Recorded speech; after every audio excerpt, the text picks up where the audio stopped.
Hello, everybody. Welcome to the show. I assure you we are here, even though you may not be able to see us. This StreamYard technology is having a little bit of a problem right now. It is very much old technology, so hopefully you guys can at least hear us. Yeah, it looks like it's not on the visual side there, Brendan. Yeah, I'm not seeing it either, but I am hearing us, so I do think we'll be okay. This is not ideal, but I guess we'll just have to go with it for tonight and just chalk it up to StreamYard not being in a not doing well tonight, and hopefully next week they're able to fix it. But I am Brendan, and the other voice that you will hear on this call tonight is Brandon. How are you doing tonight, Brandon? I'm doing good, doing well. All right, we'll roll this way with it. We could try theoretically just off and on it if you want and see if just refreshing a new deal might make it, because I've never run into this before with them. Yeah, I have heard people talk about StreamYard as being like out of date technology that a lot of people are abandoning in favor of just using straight up Discord. But yeah, so we'll see what happens next time we try to use it. But for tonight, I guess we're gonna have to go audio only. So Brandon, how you doing tonight? Doing great, man. We got 3-0 team here rolling, so that's good to see, and yeah, all good on that side of it. All right, so the Seattle Seahawks, like you said, moved to 3-0 with that win over Miami. I don't think there's a lot that really need to be said about that game. It was kind of a messy game. It was a game that was often not all that entertaining to watch, but it was the game that we had to play, and it's a game that we ended up winning by 3 touchdowns. So, are you taking anything away from that game, or do you just have to say that Miami didn't really have much of a shot in that game, and it's just one of those things where sometimes you run into an opponent that can't really play with you?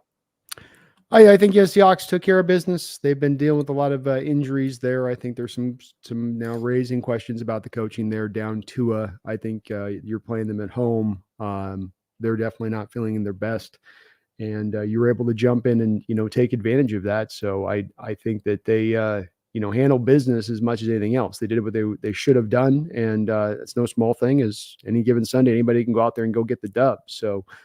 Pulling this off and making it happen like they did, they still had Tyreek Hill, still had Waddle, still was dangerous enough, but it showed from the intensity standpoint that they showed up, they were ready to play, and they did what you're supposed to do as well with these teams, which is kind of get up on them early, and then you don't have to play a perfect ball game, but you can kind of then lean on them a bit through the game, and then fully put them away as you start to get closer down the stretch there.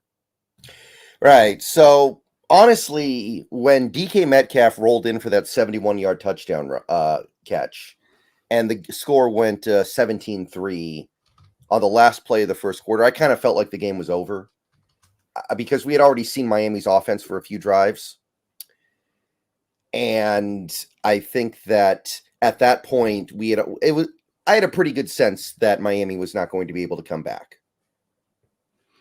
Yeah. So I wasn't too upset about anything that happened after that. It was a little bit annoying maybe, but I wasn't sitting there thinking like, oh man, Skylar Thompson or Tim Boyle's going to lead some big comeback here.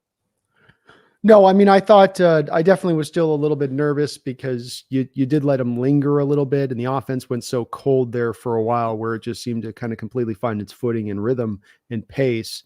Luckily, they were very explosive early on, so they gave themselves some of that breathing room. But, at the end of the day, your defense also gave nothing up, 3 points on this day, and it comes by way of a short field that the offense put them in that predicament, and that's hard to bury them on in that particular thing. So, your defense definitely didn't give up any ground on that. Offense, of course, was a little bit of a different story, I think. But, bottom line is that you feel great about the win, and they did handle that business. But I was less comfortable, I would say. I was a little bit more of I'm not sure. Well, hopefully they can keep in here. And, you did see across the league, and it happened across our NFC West games here in this past weekend, Brendan, where the Niners did the same thing we did, where they get up on them and they're up comfortably and they look like they got the game firmly in control. And then just suddenly it slips out of your grasp at the end. And the same Lions team that we're playing this week had the same kind of game against the Cardinals, where you got up ahead of them and you had the game in your grasp, and it just kind of slipped out of your grasp there at the end. And so, that's the part I was worried about with it. But bottom line is that you had this game in control from start to finish, really, and it wasn't really in a place of threatening at any point in time. Yeah. What after the second quarter started, I wasn't really concerned about really much of anything in that game.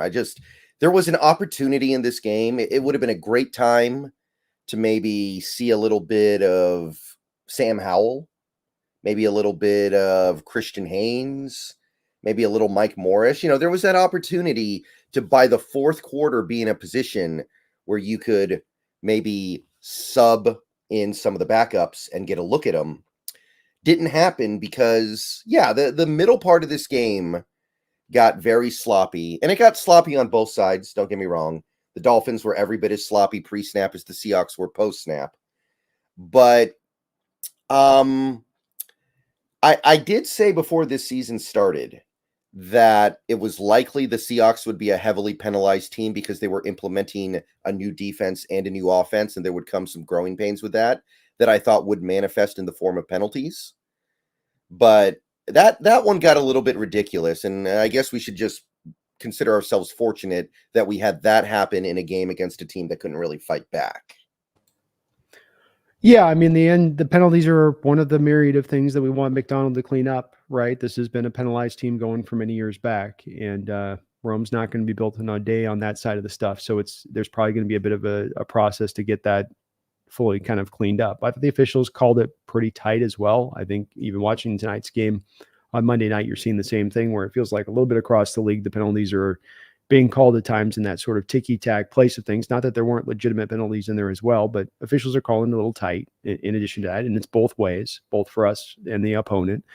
But I think when you do have young players, your point about that is you're going to get some sloppy play at times, and you're just going to have to kind of live with that with the growing pains. Yeah, so I think there's going to be one or two other games like that this year where the team just can't get out of their own way.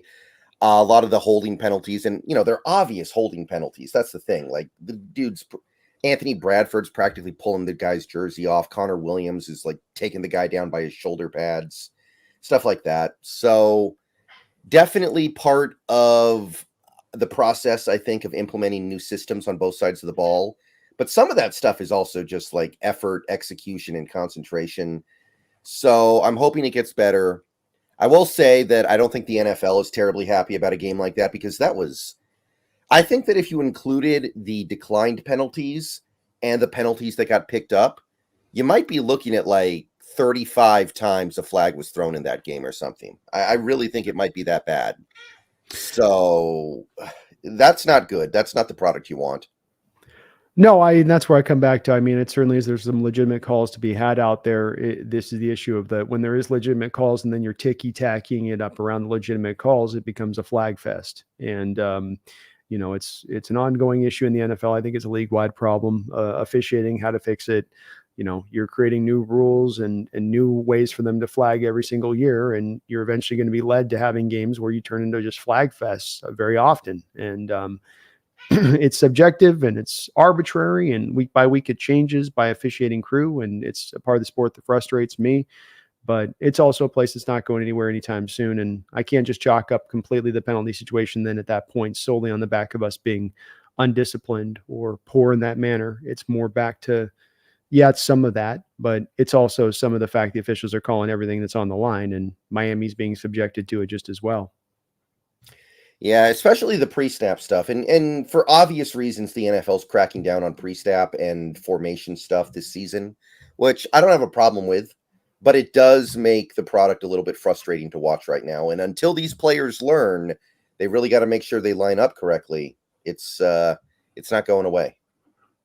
Yeah, I mean, there's people asking me questions about how this gets fixed, and there's a variety of ways NFL can take steps to improving this. Full-time officiating crews, taking out some of the subjective calls that are in the rule book, where officiating crew by officiating crew, holding to the higher standard. There's nothing's going to be the preeminent thing that's going to clean everything up in one fell swoop with one fix here, but there's some things they can do to at least improve it. Mm-hmm. Yeah, so I would just say get used to it for now. Understand that it's raining on everybody. It's not just raining on us. And at the same time, I think that was just kind of an extreme example here. And that doesn't happen in every game, obviously. You're not going to see every game with like 30 flags hitting the floor. So hopefully gets a little bit better next time around. But I guess another thing from that game that you could talk about would be the fact that very early on in this game, you lose both of your top two defensive linemen. Byron Murphy gets taken out very early. Leonard Williams gets taken out very early. And I was wondering if maybe that would be Miami's opportunity to just run for like 250 yards on us. Didn't happen. So you got to say a lot of the issues that we had last week got cleaned up a bit in this game. And I've said it before, I don't care who Miami has a quarterback. That is a very dangerous rushing attack they can throw at you. And there really wasn't that much that affected us in this game. No, the run game was improved. I think the guys you had to fill in, Jaron Reed and Hankins, for your losses up there, who had to carry more of the snaps. I think Hankins in particular was kind of an underrated guy for you in this game, and how he helped carry the day, because that could have been their into getting a win here. Is just your inability to stop the run, because you don't have the depth to call upon, losing your basically starting two defensive tackles. But they held the line in there. They didn't allow Miami to make that the way that they were going to beat them. I think it's going to provide a bigger challenge going forward this week against Detroit in this manner. But very impressive to watch those backups go on there. And it just shows you with this defensive line depth, not only has Schneider built a defensive line that's very strong from the upper end portion of the talent and the defensive tackle position, especially, as well as the edges, but that he's also here reinforced it with quality depth. Jaron Reed, who some people were talking about as a cut candidate, I always thought that was a silly thing to be raised out there by some, because he's a quality defensive tackle, and you saw and felt that in this game. Hankins brought in to be that nose tackle backup that you can rely upon if you need to call upon him with some of the front lines guys out, and you're not looking to have him start every game, but if you start him, have him go out there and play starter snaps for 3-4 games over the course of the year to fill in like that in this 17-game season. That provides tremendous value to the team. And you felt that in this game, where he was immovable out of that nose tackle role. He was even on a couple of plays taking the right step post snap to where the running game was going and clogging up the initial hole and allowing those guys to run free behind him with your linebackers. So just loved what we saw from that, and it just makes you feel great about the depth you have there. Yeah, Hankins was our highest rated defender on PFF this week, I think. He was. He absolutely was. And the tape backed this up, where you just had him at times stepping. It'd just be a mere 2 steps to the direction of a run, right? But it's 360 pounds stepping quickly to a spot. And a lot of the Miami game is going to be hitting reach blocks or having their linemen hit you in that block a little bit down the road, let's say, right? They're not going to straight up just go at you, but it's going to be a lot of hitting you lateral. So when you have a defensive lineman like that, take those steps, anticipating kind of that vet, I've seen it all, I know where this play is going. Those linemen might get to the spot on time, but he's not in the place he's supposed to be, because he's anticipating where the play is going with some of the intelligence he can bring to play with that. And that's what I think got in this game. And I thank God for it, because if not for Hankins, this might, actually turn into somewhat of a close game where you're struggling a little bit to stop that run. Right. So, I mean, offensively, I think we got to talk about that one a little bit, because that was probably the side of the ball that left a little bit to be desired in this one. They dropped the early 17 points, right? They dropped 17 points in that first quarter. Everything's going great. I thought the offense looked great on that drive. Noah Fant looked fast again. It looks like he's coming back from that toe injury in full finally. I thought he made some nice catches early on. You got the big play to Metcalf.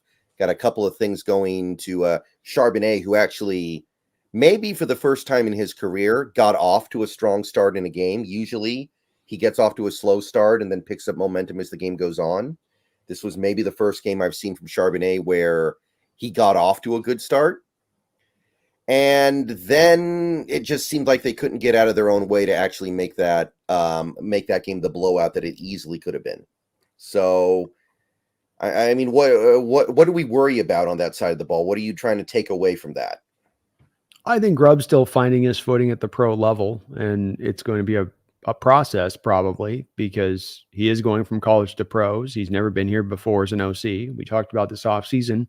There's not been an OC at the college level who's gone from OC college to OC pro. It's not something that's the leap that is you tend to see made. And so there's a reason for this. A reason is probably there's a bit of this transitionary process where the guy's got to kind of figure out what does and what doesn't work anymore. Grubb I think he had a press conference today, spoke just about those wide hash marks and some of the differences on that. I mean, it's even effective, Brendan, in the screen game. Screen game college-wise, as an offensive lineman, you can take that like 3 yards upfield in the screen game. It makes it more effective. Well, I can only take 1 step upfield, 1 yard upfield in the pros. I go past that and I'm downfield blocking. I'm gonna have a penalty called for that. So there, I think a bit of that's going on when I watch Grubb, because you can feel him get in rhythm and then get out of rhythm and then just sort of searching for the right deal at that point. I don't think they got conservative, for instance. I just think that he couldn't find kind of the right stuff. I think he gets, to me, a little bit frustrating at times, where he'll do some smart stuff and then do some stuff that's kind of almost, not, I'm not gonna say stupider, but just you question a little bit of like, what were you thinking there? And that's the part that gets frustrating. I love that they did go back to the middle of the field. You mentioned Fant, and it felt like whenever Gino felt like he was getting pressure, he could trust on going back to the point of hitting Fant in the middle of the field and finding him as a security blanket. And it was kind of his go-to throughout the course of this game. I liked there was more, I felt like, of an onus in this game on targeting the middle of the field.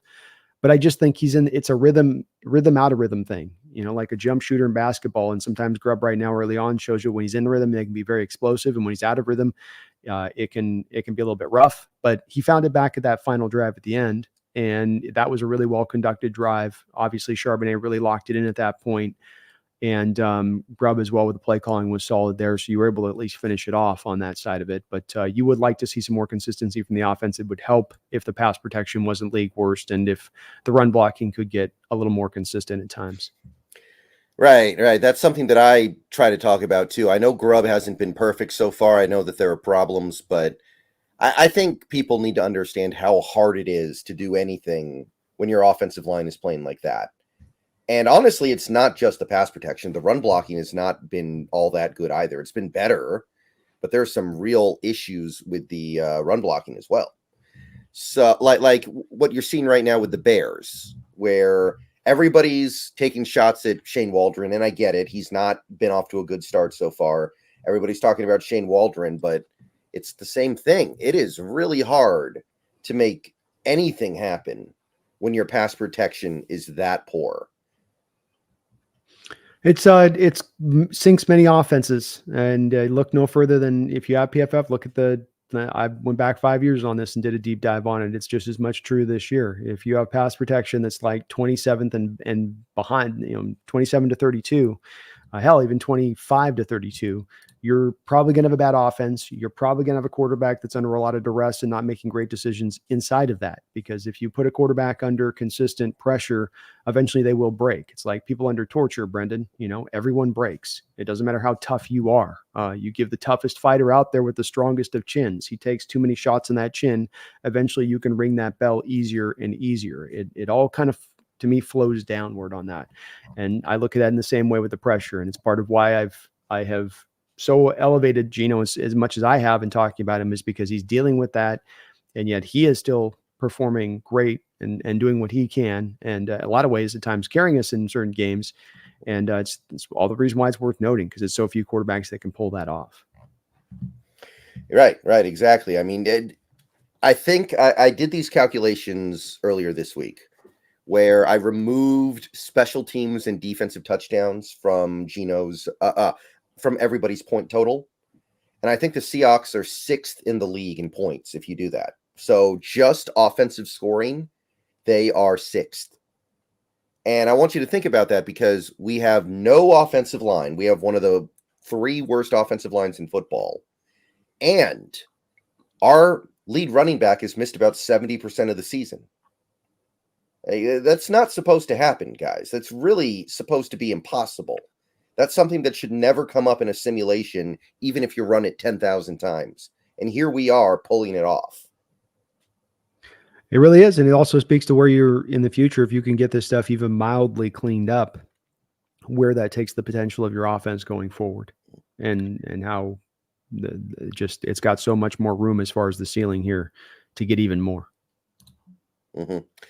Right. So on the offensive line a little bit, because that's obviously going to have to be the subject of most of our conversations about what needs to get better, because the conversation really starts and ends with that. There's not a heck of a lot else that you need to be thinking about with this offense. I want to ask you about Anthony Bradford. He did show up on the injury report today, did not practice. Where are you with Anthony Bradford? He stands out as the weak link on this offensive line. Are you going to be patient with this, or are you going to chuck Christian Haynes out there and see if you can get something a little bit better? I would be patient with it for the moment, in my opinion. I think a part of what you have to look at with Bradford is also what you're doing with him from a long-term plan standpoint here. It isn't just about his performance in the moment. It's about the development him in the long term and the trust in that development that the upside will be making it worth it.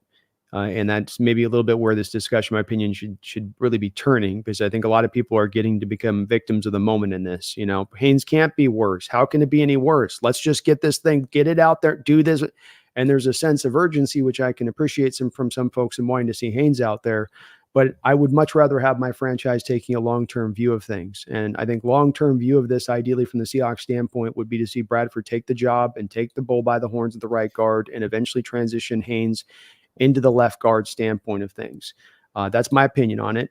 Now, whether I'm right or wrong on that one, we'll find out in time. But when it comes down to whether or not the coaching staff is playing, and I don't know why there's this sort of pull from the fan base a little bit and general fandom in general on this one.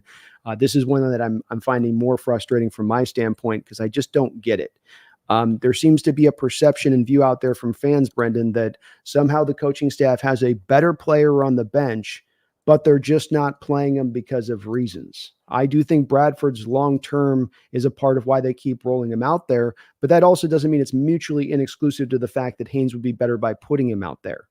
And so that's the part that I find almost kind of a bit, I'm going to say silly in this discussion a little bit, quite frankly, is that you have to think that Haynes is the better option. Then you have to also believe then that the coaching staff is essentially shooting themselves in the foot. And I don't understand why that's a belief out there in the fan base. I understand he's a third round pick, and I understand that because of that, it's a pedigree and people want to see the pedigree guy put in there. But are we really not trusting a coaching staff who's already shown you in their ability to get this team out there and ready to play and have the guys out there they do have playing as well as they are, that they're not putting the best guy out there? Are we really believing that that's the case? Yeah, I would say that does occasionally happen. It usually happens when you have a veteran versus a young player, and the coaching staff wants to put the veteran out there because they feel comfortable with the veteran. And they don't go to the rookie because they're like, oh, I don't trust him yet, even though he's clearly a better player. Sometimes you might see that. There was actually a comment from, I think it was Grubb in his media availability today, where he said that Haynes is having some issues with his technique and his strength. Power. Yeah, his power. So I guess that comment at least should let you know that they're aware of the issue and they're working on correcting it. And they're aware of the fact that Bradford has not lived up to expectations yet. Because the thing with Bradford is every week we hear how good he looked in practice. Oh, he had a great practice this week. He was great in training camp. He had a great preseason. So it does start to get a little bit frustrating when you know that Bradford is getting the job, probably because he looks much, much better in practice. But I mean, let's unpack this just a little bit. I'm with you on that. Occasionally you can find situations where maybe a coach is playing a veteran over a rookie. I would offer to you that the coach very well may be right on that. I think it's very rare where a coach is playing a player that's a vet who's not as good as the guy that he could be playing in there because he's worried about insert A. It does happen, but I think it happens very infrequently. These coaches' jobs are on the line, and with as many coaches as getting flexed through, you don't have the comfortability to be able to put a guy out there that's not going to have your team performing at their best. I think, too, some of this, again, comes back to the silly state of this, is that we did what people wanted in the Patriot game. You gave Haynes a run out there, and he was god-awful in pass protection. He almost got Geno killed. We had a 60-yard touchdown pass wide open to DK that Geno saw. I've looked at it on all 22 15 times. The play is blown by Haynes' bad block. He loses the block instantaneously off the snap. And let's unpack a little bit of the Grubb power element of this. When you went back and watched Haynes on his tape as a right guard, what you saw a lot of the time was a guy that struggled with power from the right guard position, which is unusual because at the right guard position, you need the power. That's the first thing they got to have. You don't need the dancing bear. The dancing bear needs to be at the left guard position. The right guard position, you need the power. And if you watch him a lot of times in the running game, it's a lot of him catching and flowing people through. So he'll catch a defensive tackle, and then he'll just try to route him through the backfield. So you're getting penetration, and then he's routing. Penetration, and then routing. You can't do that at the NFL level, right? You've got to at least get basically, we both kind of got neither a win or neither a loss, but you certainly can't just allow penetration and to guide him through. NFL players are too good in that element. So it's a bit of thing that makes sense to me when Grubb says he needs to work on his power and strength. That adds up to me, because when you watched his college tape, that's something that you didn't get. But again, we come back to the theory by some fans on this going, well, no, he's definitely better on this. Well, then the coaching staff must be seeing it wrong, and I must be seeing it right on this. And that's the part on this one, which you can sell me on that. And you can tell me that there's times it does happen in NFL history, but you got to give me something that shows this current coaching staff has shown you that they're not willing to trot out the best player at any given position, as that seems like that's at least it's early on, but that's at least something that they've shown early on, in my opinion, a willingness to do. Yeah, I think that's probably a good way to look at it. And regardless of anything else, I want to say I'm still optimistic about Bradford long-term, because he is very talented. And the thing with Bradford is he barely played in college. He had like 17 starts at LSU. So I do think big picture, no matter what, I would like to see patience with Bradford. I would like some understanding that this is probably not going to take off until year 3, year 4, really, because he is so far behind the 8 ball. Most of these offensive linemen, they come out, they played 50 plus games. They've started like 4 straight seasons at college. Bradford didn't have that. Bradford is he's like the Anthony Richardson of right guards, right? Absolutely. I think it's another great point onto this, and one that I lean onto as well.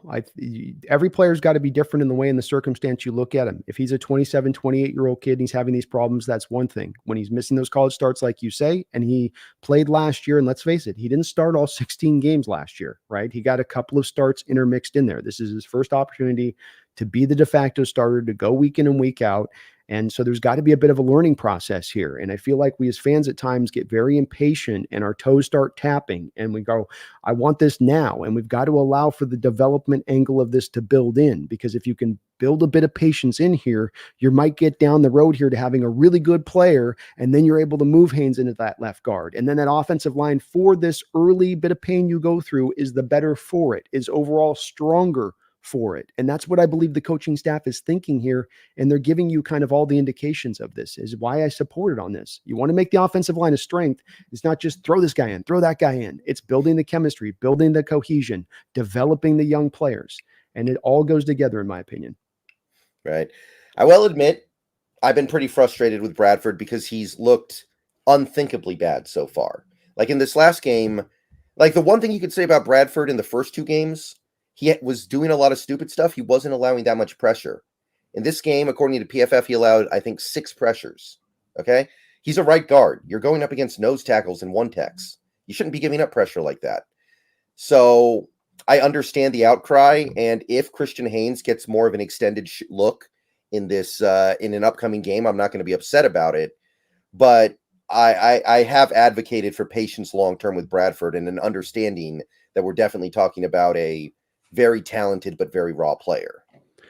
There's at least 2 or 3 times in this last game, including the sack that was given up by Bradford in this game early on. Because if you talk about a 1-tech, Brendan, when you're in pass protection, Brendan, who typically gets the center help between the 2 guards in pass protection? The left guard or the right guard?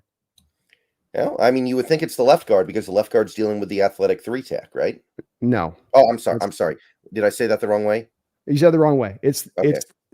Historically, traditionally, right-handed offenses that are going to go towards the right side of the football field, and most of their throws are going to lean the center help to the right guard. My bad. I said it the wrong way. Yeah. It's the opposite way of that. So why I bring this up is there's a couple all 22 shots you can get from this film of this game, including the sack that Bradford directly gave up that has people pissed and mad, is that's a play where you're taking Connor Williams and you're bringing him over to the 3-tech. Why are you bringing him over the 3-tech? Because you can't trust Laken Tomlinson in pass protection. Why Laken Tomlinson's out there for what he does as a run blocker, right? But then we come back to the baseline of why this play fails, the baseline of why this sack occurs is traditionally I'd be giving that help to Bradford. You knew pass protection was going to be ass on him when it was coming out. You knew he was going to be a guy that was going to need the natural flow of that center over to help him out. And you're not doing that because you're rolling out Lakin and you're protecting Lakin. But that then has to be kind of built into this a little bit, where it's like, okay, now we're also exposing him out a little bit, and you've got a guy like Calais Campbell on that inside around in there he's dealing with, or Seiler in there, that are, competent defensive tackles for the Miami Dolphins. And it's a little bit of an outcrop of that as well. So it ain't just as simple as, he's just bad. It's also how you're having to run your protection schemes and who you're trying to protect. And I'm not saying he's good in pass protection. I'm not, but I'm also saying he ain't getting that help there. And I'm seeing that on some of the all 22 shots. You're also putting him in a bit of a tough position too versus some of the other right guards in this league. Right. So one other note on the offensive line that I do want to talk about on the more positive side, was that the best game Stone Forsythe has played in his NFL career? I don't know. I'm higher on Stone than other people on this, Brendan. He's the guy battered around for years, and I've been a guy saying for years that I think that he gives you very competent plays. He's had some of the games that I think that are very close to this kind of game. It might be the best, but it's also not the first time he's been down this road. And I think he is a guy that deserves a lot of respect from the fan base, because in many ways he's keeping this thing held together, where it could have completely fallen apart on a right tackle position being a catastrophe at this point. Yeah, I thought he was great in this game. I thought he might have been our best offensive lineman. And, I mean, that's saying something, because I know Cross gave up the sack, but Cross did not play a bad game either. And Forsythe, people got to remember, this is a third string. I would say that every team in the league, if they get down to their third string right tackle, they're kind of expecting that guy to get blown off the field. And you can't say that about Forsythe in this game at all. He really competed in there. And I was really proud of him. I was really happy about what Stone gave us in this one. He's earned himself some money, Brendan. He's going to go out this next offseason and probably be given a contract that's, I'm not saying being paid high market, but he'll get probably a mid-tier deal as a tackle in this league, whether to be a starter or is just to be their main, rotational guy coming through. Because as I said, he's played good football the past couple of years, and somebody's going to recognize that. Competent tackle play is hard to come by. And it being that I don't think he's going to be costing a lot, but it'll work good for the Hawks on that measure of it, because you can, of course, then potentially play some compensatory games here with him down the road too, if he does go and get that. I'm talking, like a 3-year, $18 million deal or something, kind of into that mid-tier spot. Yeah, I could see that. I think people will be surprised at what he gets. It's kind of like, it's like a better version of Jake Curhan, right? Because Jake Curhan did not get minimum money this offseason. He got a little more than that. And I think some people were really surprised, but these players, I think, are a little bit better than some people give them credit for. But that's especially true with Forsythe. I'd also argue, although some people would argue against this now, he's playing out of position. Like, he's a left tackle, and he's playing on the right side. It doesn't really fit his skill set, but he's grinding out there. Some people kind of feel like he's a better right tackle than left tackle. I don't agree with that. I think that if you gave him an extended period of time at left tackle, he would probably settle in better.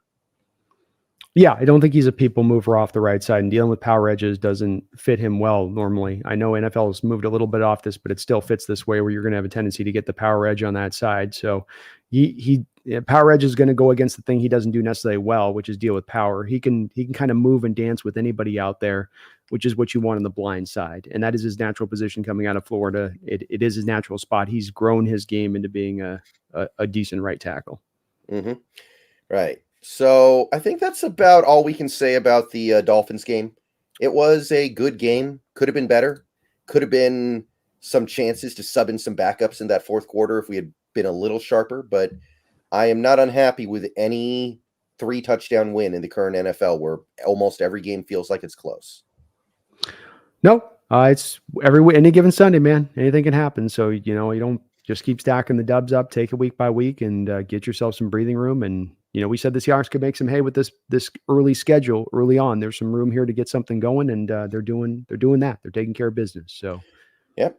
They look like the team that'll capitalize on the Niners having the season from hell here, because they I don't want to say they're out, because I know they're probably going to make some big deadline trade to try to get back in it, because they're all in anyway. But it is looking like the year from hell over in San Fran already. Yeah, they're. I mean, Rams aren't too far off of their situation where they're at either. And Seahawks have a chance here to take advantage in this situation. I think in a major way when you look at the landscape of the NFC West this year being maybe weaker than it's been in recent years. And they played a lot of games, and they have a team that's growing older and older here. These last few years, as this window's been so long of the Niners, the Super Bowl window. And they're very top heavy. Rams are this way. That's why they're both in the same predicament, Brendan. It's not about that they built these teams necessarily tall and deep. You built them tall. I don't know if you built them with as much depth, and that's not as much the fault of these two teams, by the way. I mean, in the Rams case, they're just turning this thing around. They just dumped all that dead money last year, and yes, Stafford's still playing great, but they're in many ways with Donald retiring, kind of moving it around. But in the 49ers case, you're absolutely, I think, feeling a little bit of that, fatigue in there. We talked about the two guys that were holding out throughout training camp, and said, look, Trent Williams and Brandon Ayuk, you can't just miss a whole training camp, walk in there at the very first game of the year, and you're just going to hit the ground running like you haven't missed anything. And they talked about in the telecast with Trent mentioning this very thing last week during the Rams 49er telecast, that he was going through that. And then you stack up all the injuries on top of it, Brendan. There's a play in this game last week where Devondre Campbell gets beat down the sideline on a play where if it's Dre Greenlaw, it's a wheel route to the running back. Devondre can't run that. Dre could. That's a play where you're feeling that loss of those injuries out there. And it's not just there. They lost Javon Hargrave this past week as well. And we look at that defensive tackle position. They went from having DeForest Buckner and Eric Armstead in there, which were two monsters, to now rotating through from Javon Kinlaw and then Hargrave coming through. And then they're trying to get Malik Collins to roll inside there. And they may be pretty decent on the edges here, but they got some holes on the inside. And Brendan, I don't know. They may make a move like you're saying. Maybe they come together on the health front of it, but they're in a predicament because Purdy's playing really good. It's really good from the Hawks fan standpoint because we want Purdy to play really good, but have all the injuries. So then they got to get the next offseason and they have to pay Purdy. And from our perspective, that's just how this is playing out right now. And so it's very wonderful on that standpoint of it. But I don't think that they're done yet, to your point. I think that there's still another at least final push here where they can maybe try to make the fire ignite. And like you said, they maybe can't make a deal. They are sitting on a lot of cap space, Brendan. But then again, they need to roll all of that really over into next year's cap. It's really not pure cap space. They need to roll that stuff over. Yeah, I just feel like if they think it'll make a difference, they'll do it because they'll be like, well, we're already all the way in anyway. Like, this is the last chance to win the Super Bowl. Like, after this year, it's going to be really, really hard to hold this together. So we got to try. And I'm not saying that would be smart, but I'm saying I think they'll do it because I think Lynch is going to get fired after this year if they don't do it. So he'll be like, what do I care if I give up future assets? Well, the rumors are that they've already stretched the dollar of the owner as far as he was already well beyond being comfortable taking. And if that's the case, then he would probably veto that. But to your point on this, hard to see how you're going to have the window extend again next year. Is McCaffrey supposed to be coming back, healthier there, another year older? You're probably going to have to cut one of Debo or Kittle, I would imagine, if not both of them. You're already riding into the voidable year period. So, you might be right on that. It's hard to predict what they're going to do in this scenario, but they are battered and wounded. And, there's a real chance here with it that, Hawks have a chance with both the Rams and Niners if they can stay clicked in and locked in and keep this rolling to really give them some breathing space, which is so helpful in the NFL season if you're going to make a run. I've always said, Brendan, you got to have the feast factor. You remember this when I've talked about this, where most teams that go and win the Super Bowl have a feast factor within their own division. You want to think of it like iron sharpens iron, and we're going to go through a battlefield every week, and that'll just toughen us up extra. But it doesn't always work that way. You end up, more beating yourself up. So you get a feast factor on your division with a couple teams you're able to kind of eat on. You get a little bit of that division, that little bit of that lead. You can manage your injuries then better, right? You start out 8-0, now at 9-0. Now you can be very conservative with your injury situation and kind of massage it a little bit. Not saying we're going to go do that, Brendan, but I'm just saying if you can get along those lines, in my opinion, it makes it very helpful in getting through this long, arduous season which is sometimes just about outlasting everybody on that health front. Yeah, I think that's a no-brainer. You'd always rather be in a weak division than a strong division. I think that's an easy one, honestly.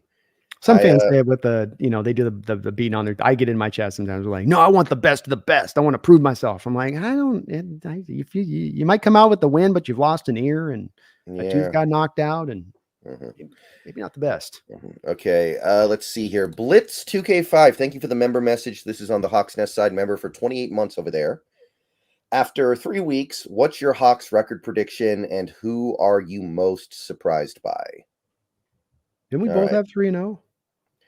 Well, individually, yes. As we've gone through the games, yes. Now, I would have said we would have lost to Miami if they had, Tua, but I obviously when thought we you had got us at I thought you had 3-0 in the offseason, though, in your prediction. I thought you had no, I had a lot of respect for the September Dolphins, man. I had a Oh, lot of okay. respect for those September Dolphins, and the September Dolphins were a one-hit wonder, I guess.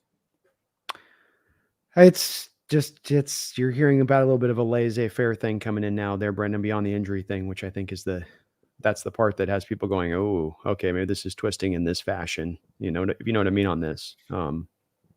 It's Yeah, McDaniel's looking a little strung out. He's not the Mike McDaniel that I know. it's just you yeah, and I like the guy a lot. I think he's very smart, but you get him in press conferences sometimes talking, and you're like, is that really going to connect with the players? We're just gonna do what we're gonna do. Yeah. I mean, just try to get the win. And you go, boy, I don't know. Does that click? Is that I think that's going to be a little light. And you're hearing about some of the practices from there, and some of the stuff you're hearing kind of like leak out now. It only leaks out when you lose, of course, but he's won 11 games 2 years in a row, so he has been legitimate. He earned the right for you to have that prediction down there. Excuse me. Right. So, my record prediction hasn't really changed. I still think this is like a 10 or 11 win team. I'm gonna say 11 now because the Rams look like they're going to be pretty out of it, and also, honestly, with what's going on with the Niners, I think you should be able to get to 11. But I'm not going to go beyond that yet. They haven't shown me they're going to be some juggernaut yet. 11 was what I had at the start of the year, and I'm feeling good on my prediction, Brendan. I mean, you mentioned those teams. You got three wins out the gate. If I think you can sweep the Cardinals. I think you can at least split between the Niners and the Rams at this point. I think that's relatively okay to be in the ballpark of saying that, especially the Rams in a couple of weeks who will still come in, I think, minus their top two receivers in that game. So, I mean, what is that right there? That's another 4 wins on top of the 3 there you're on. So you're at 7 wins right there. You just got to pull 4 more wins out off the remaining schedule. And you got teams like the Giants still sitting there on your schedule. And so I think you do get to 11. I do. And then who are we most surprised by? Does that mean which team are we most surprised by? I would think it's a player on the Seahawks, but I guess it could go either way. Yeah. A player most surprised by. Boy, I don't even know if I have somebody I'm really surprised. I knew Dodson would play pretty good if he played, so it's not been shocking there. I mean, maybe Jenkins is a top 10 rated PFF safety right now, and as well as he's played, good tackler that he's been, good all around player. That's a good one. He might be the one that's maybe surprised me the most because you did think Witherspoon and Bowen were going to take well to this. You did think the defensive lineman would come forward. You thought Derek Hall would get at least a little bit of a step forward. I mean, it's been a big step forward, but and then offensively, those guys that are going are who we thought would be going. So yeah, I'll go with Rashawn. Yeah, I think that's a decent one. Maybe Derek Hall, but I'm not that surprised by what I'm seeing from Derek Hall personally. I was still high on him after last year. I know some people jumped off the boat. I didn't jump off the boat. I think too, it's a place, Brendan, when we go through and do this, it's always about learning lessons within this too, and learning things that we start to think we know and understand about the scouting process, especially because I think when we scout, it should always be our goal in this to try to improve it every year and how we outlook these players and learn lessons off the prior, right? And the strong lesson that we've learned in recent years is that if you have a second round edge rusher, you got a guy picked at the end of the first round or in that area, that give the guy through the first year. Because we've seen in Mafe and Hall, especially, that those guys come really usually forward in that year too in a major way. And maybe Darrell Taylor was the only guy that really didn't for Schneider during his time of picking guys in that area. But Frank Clark's and those kind of guys have been pretty good picks in there. And maybe not with the back end of the first round, Brendan. That's the bad spot, right? But at least second round edges seem to be pretty good for John. And you got to give him that extra year. Got to basically give him the 1 year mulligan. Right. Absolutely.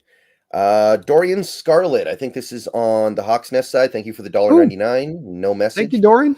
Yeah, thank you, Dorian. Appreciate the dono. Sorry, guys, we're not on the deal. Just StreamYard having some technical difficulties tonight. So it's not even me or Brennan. It's StreamYard having the problems tonight. Yeah. Not sure what to say about it, but hopefully it'll be better next time. Amen. All right. Let's see here. Coda Dad, thank you for the $13.99 Canadian. Given our injuries and poor O-line, I think the Lions are going to run all over us. Might be an ugly game. Right. So we got to turn our focus a little bit to this Lions game now. That's obviously going to be the focus of the rest of this stream. And do you remember that week 1 Lions game where they played the Rams and they went to overtime, the Sunday night game? Mm-hmm. Yeah, the Lions get the ball in overtime, and they just decided to run the ball right up A gap and B gap the whole drive, and the Rams couldn't do anything to stop it. If the Seahawks go into this game with no Big Cat and no Byron Murphy and no Jerome Baker, they might just do that the whole game, and I don't know what we're going to be able to do to stop it. So this is going to be a difficult one with the diminishing product we have up in that front seven. I will admit that there is a possibility that Detroit just dominates this game on the ground and wins that way. It's hard too because Detroit's at a point of emphasis on the run right now. You know, teams go through their ebbs and flows on passing and running and being committed to one versus being committed to the other. And Detroit had 2 weeks ago Goff throwing 53 attempts over the course of the game against Tampa Bay, and it did not look good. And it got a poor result. They lost a game at home to Tampa Bay on that same thing. They came back last week against Arizona and they said, we can move this line of scrimmage. We can, if we stay committed to it, we don't have to get fancy in the passing game at all. And quite frankly, Goff had some ugly moments for as few passes as he had in that game. It's another thing to unpack here on this matchup. But when it comes to the running game, they more than 2-to-1 their run to pass against the Cardinals last week. And they just came downhill with it. It wasn't a lot of outside run. It was a lot of, we're going to hit you in the A and the B gaps. We're going to mono you and blow you off the ball. Not having Frank Ragnow is a big thing. Ragnow is a big part on this where you got the bat. You now have a guard because it's kind of a 2-for-1. I think their guard moves to center. So now, you're both changing the center position and a guard position for that Lions team.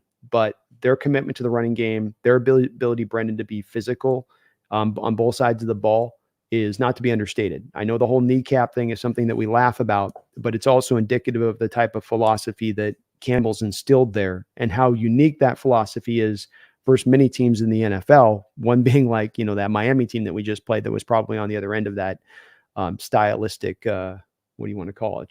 Stylistic end of the scale, I guess, so to speak, where they're not that.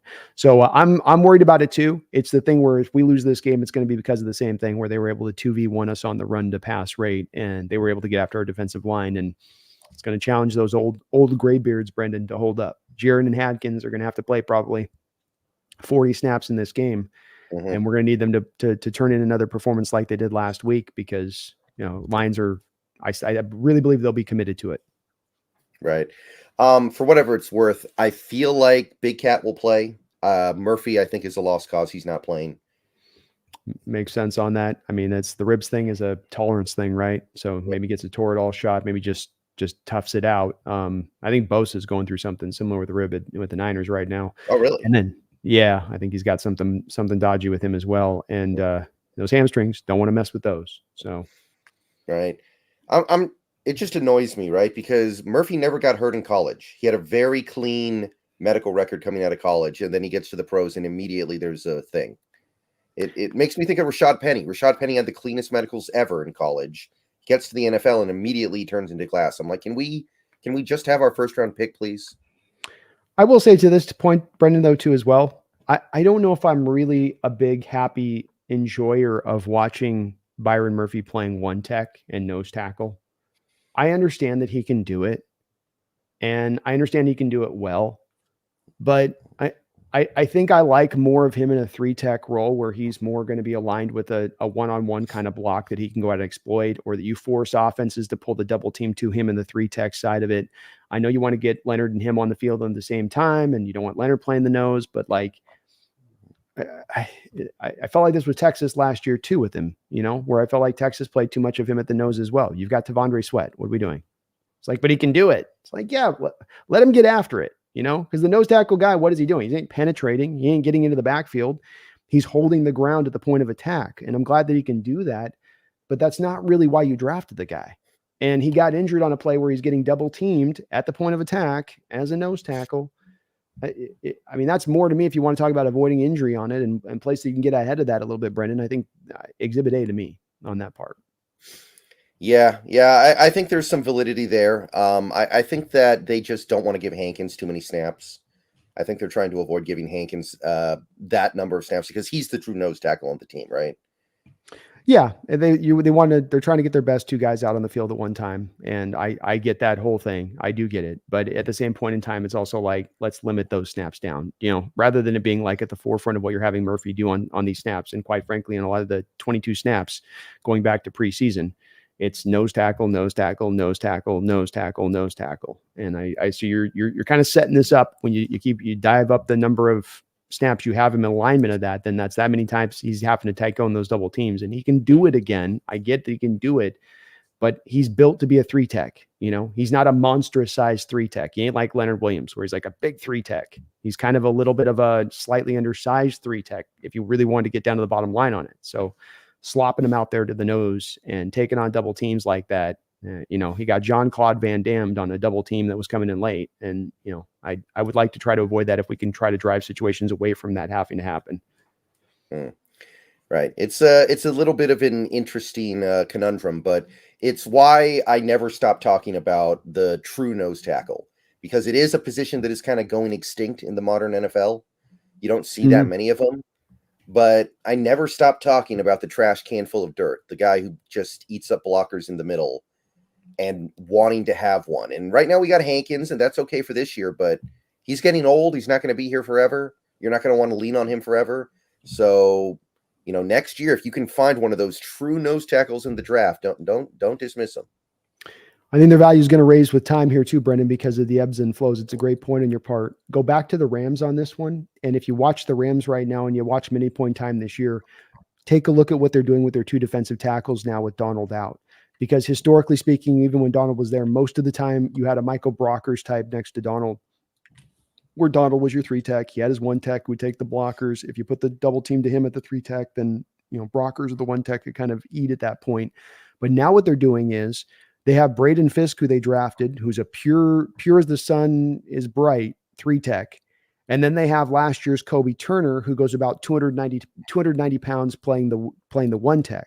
So these teams, like to your point, are going lighter and lighter and lighter at the nose tackle. But the problem is that what we're hearing about the way that people are going to combat this Mike McDonald defense, which has proliferated the league, is the next twist for offenses from their schematic adjustment is going to be hammering running plays and hammering the run plays up the middle. We saw some of this from McVay offensively in the steps he took this offseason to reinforce his offensive line, dial back into the 12 personnel, hammer back in those A and those B gap runs, which is where they lived against that Niner team in this last week's game, by the way. So that's, I think, to your point, just trying to solidify your point on this one a little bit. That's, yes, where you've got to be on the lookout for these guys when you can find one. They're easier. Remember, we look at these guys. There's few of them that come out, though, right? I mean, after Tavondre in this last draft, because remember, the Ohio State kid went back and you had just that Texas A&M kid, right? I mean, that was all we had of any. And Nazir Stackhouse went back to Georgia. Right. He was another one who might be there. And Dante Corleone went back. I mean, there's few that come out. And if there is some, jump on them. To your point, if there is some out there, jump on them. If you can go find a vet that's quality, the good news on this, Brendan, is at least these vets that are these 1-tech types can at least play to be 34, 35 years old. So you can maybe go and find a guy in the market if you can't find one in the draft. But back to your point on this, it needs to be a point of emphasis because the long-term future here should not be Byron Murphy is going to be your nose tackle of the future. Right. That's not a pathway to me to getting the most out of Byron Murphy. Let's see here. Long lived King. Thank you for the $5. All love to the new creative, aggressive OC Grubb. Love all the new facets he brings, but in my opinion, sometimes a punt will suffice in low leverage situations. Good point. Yeah. I mean, that sequence at the goal line, there was a chain of stupidity on that sequence where D. Williams lets the punt hit the ground. So instead of starting the drive at the 25, you're starting at the 5, right? That was one. And then DK Metcalf pushes off Ramsey to create getting the ball inside the 5. And then you have the play call, which is a long developing play from your own end zone when you've already gotten 2 safeties this year. And you have a terrible offensive line. Then you've got Geno throwing the ball high to Charbonnet. And then some people would say Charbonnet letting the ball bounce off his hands. I don't really think he had a real chance at that catch. I don't put that on Charbonnet, really. But there was a lot wrong with that sequence that led to what I think this super chat is talking about. Yeah, it's also being that aggressive stuff, which you love about Grubb, the aggressiveness that we saw it playing. We've seen it play through this year. I think that's that finding that right balance and discovering where it is. And it's like, Thanos balancing the blade, perfectly balanced me, and he's trying to find that spot of it. And on that play, you're right. There's a lot of things specifically just on just that play that go wrong, from the pass protection to the decision making by Geno to even Charbonnet knocking the ball up. You're taught as a football player that if it's in the hands, knock it down. Don't knock it up as if you can't catch it. But it really comes down to that. It's a 3rd and 15. They're trying to complete the 15 yards down the field. So he's looking to lock it on the backside dig when he should have just been going right to Charbonnet and the check down to long live the King's point. Just go right to the check down, take the 8 yards and get out of your own end zone and call it a day. And I think this especially has to be true, Brendan, when you do notice and look around at your defense and you go, wow, defense is playing outstanding week in and week out. They're bringing it. We can lean on this defense. There's less of a need for the offense to have to carry the day here. And you have to be instructed as an offensive play caller in that way. If you've got a defense that's this good, it does sometimes become a little bit about sometimes playing the field position game and trusting your defense and relying on them to get those stops. And I think that this has been a commonality. You would agree on all of these issues that you're seeing happen down by the goal line so far, is that they come out of, like you just said, long developing plays, getting a little too cute, not doing just the thing to be a little bit safer down there at that end. And this is a place now for them to correct and fix and not keep doing the same thing when it comes to this specific area of the football field.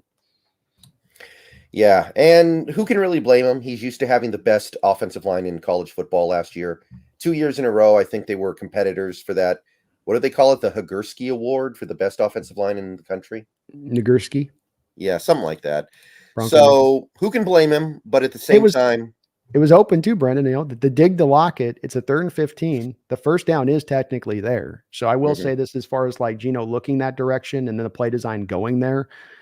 They had the hole in the Miami defense. Lockett's wide open in that hole, but of course, Geno's under too much quick pressure there to get the ball off, back to the pass protection point. And don't you do one other thing just in regards to this, Dono, Brendan? Don't you just love as a guy who I know watched all those Washington games where he does a lot of his deep passing attack off of the back of those sort of a two-way route deal. It's like the DK dig and go route that he did, or, when he lines up guys from the slot like he would last year, where he starts the slot on kind of an out route. And then he'll suddenly, just as you get the corner biting on the out, then he takes it up the field. So he sort of gets to these deep routes in a creative way, where it might start out as one thing, but then go to the deep. Whereas so many, I think, offensive play callers, Brendan, when they're talking about getting the receiver up on that 9 route, just getting him going just deep down the field, just go straight line it, just get right down the field. Yeah, absolutely beautiful stuff. I mean, I've said this before. If you want to get excited, watch the all 22 of the Seahawks offense and see all the cool stuff they're doing downfield that they currently cannot take advantage of because of the offensive line. Yeah. And think about where it could be in a couple months if this gets sorted out even a little bit. Amen. Yeah. There was this one clip. I can't remember what game it was from. It might have been from the Titans game, where it was like 3rd and goal from the 14 or something. And the Titans were 4 wide, and they were just showing the routes of all the receivers. They all just ran straight line into the end zone. That's what I'm saying. Yeah. Yeah. It's a weird thing. And I don't know if it's because just offensive play callers don't trust their protections, because it's already a long developing play to get to a 9 route, right? It's already going to take probably a 7-step drop if you're trying to get that thing 40, 50 yards down the field. But and so if you're going to move the route where you started out and then you take it up, you got to figure that's going to add about an extra second to the pass protection to let it set up. But it's there very often, as we saw at UW, because defenses don't have it built into it that they're going to have a receiver do that sort of two-way, set me up on an outside, set me up on the inside. And if you get an aggressive defense like we caught with Miami on DK, where now your play caller anticipates it, because he's anticipating there, Brendan, the quarter half, right? He's anticipating that Ramsey's not driving to depth with DK there, where DK's not running a 9 route over the top. Miami, with their defensive play caller, saying, no, we're going to set down on this route. So there's also a little bit of that catching in them at the right time with it. But I love it. And like you say, the Titans, it's something that you see a lot of these play callers get very boring in the just straight line. Go up the field. Just go up the field deep. It's all streaks. Mm-hmm. Yeah, so really exciting stuff happening there. It's not yet perfect, but it was never going to be perfect. He's never coached in the NFL before. Yeah. Amen. Okay, so the Lions game. Let's turn our focus to this Lions game in full now.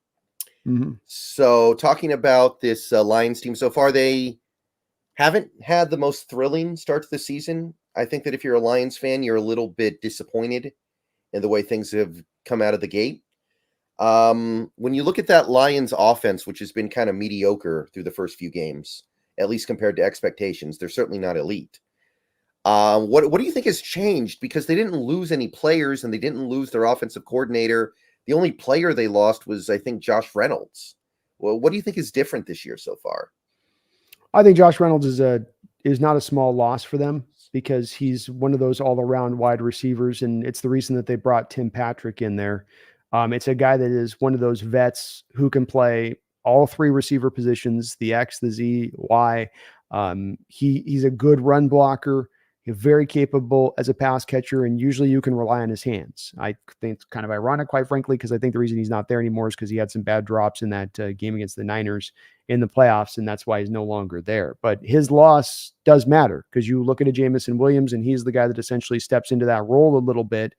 And with Jameson, he's a guy that has had some very explosive moments, but even as you look this year, 23 targets, 12 catches, they're still finding the efficient way to get him the ball and get him worked into the offense. And quite frankly, I just don't think when you watch the tape with him, he has Goff's full trust. There's times I've even seen Jameson break open where Goff's just going back to Amon.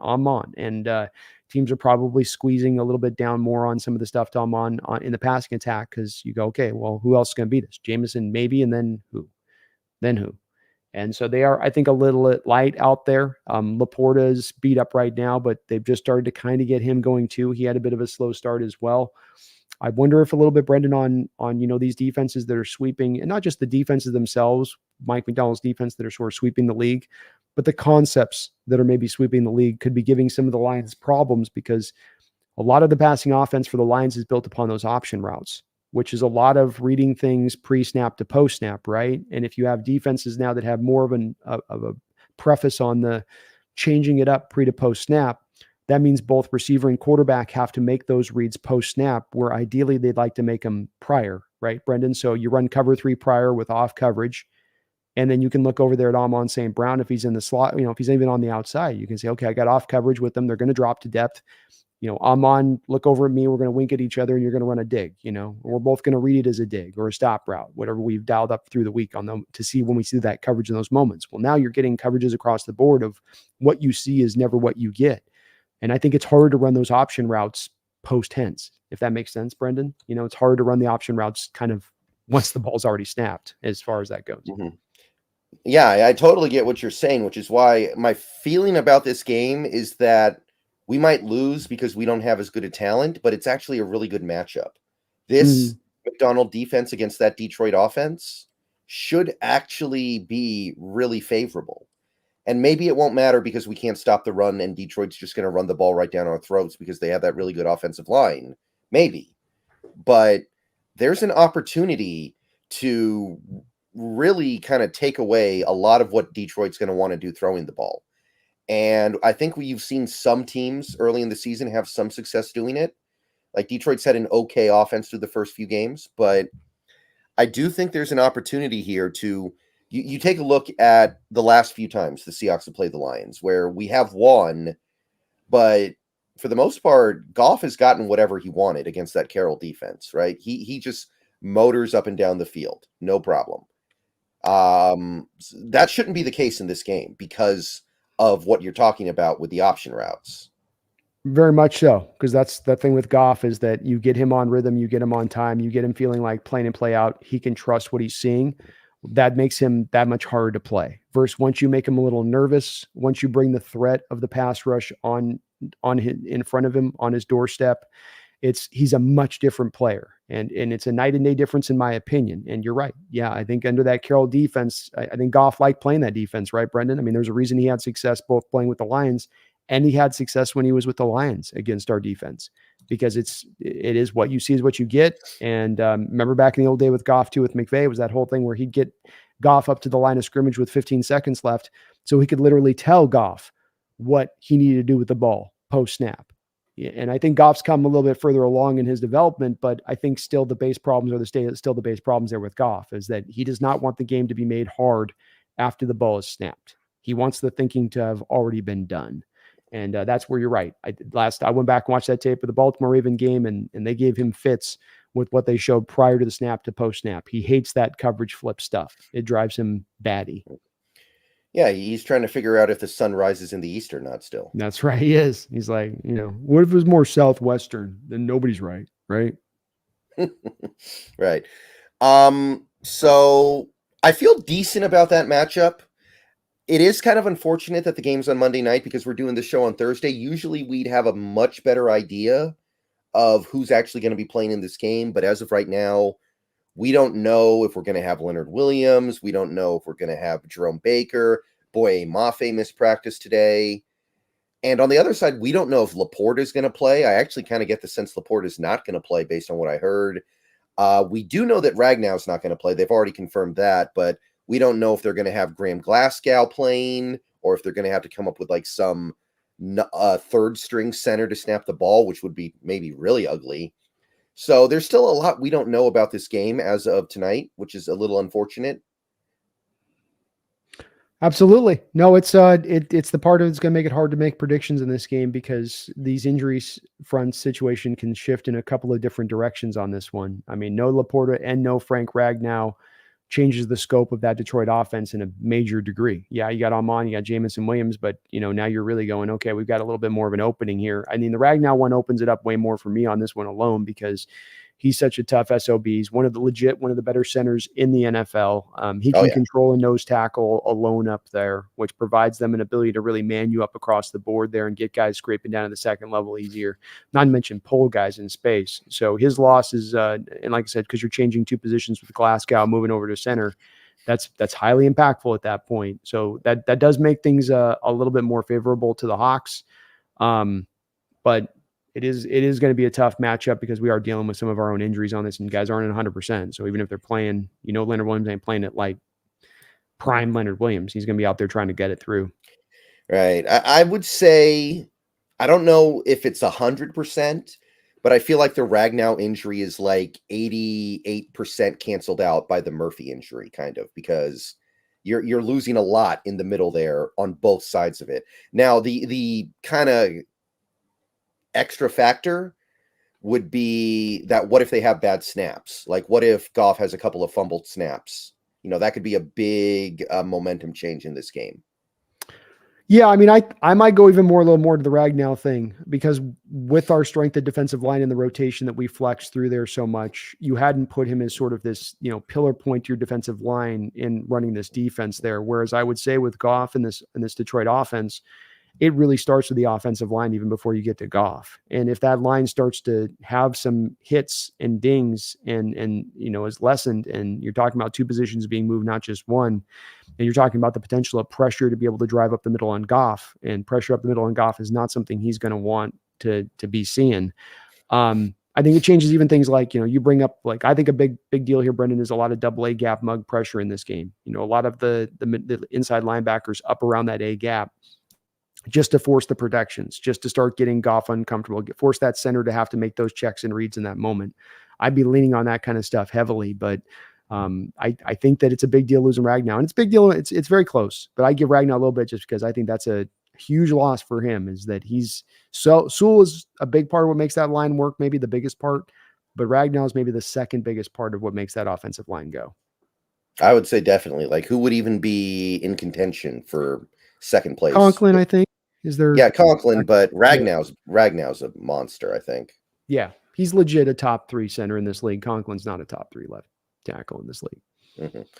It is a really good offensive line, though, but I'm very interested to see if the Lions, because there was also a rumor, I don't know if this is true or not, that Glasgow might also be dinged up and they can't turn to him.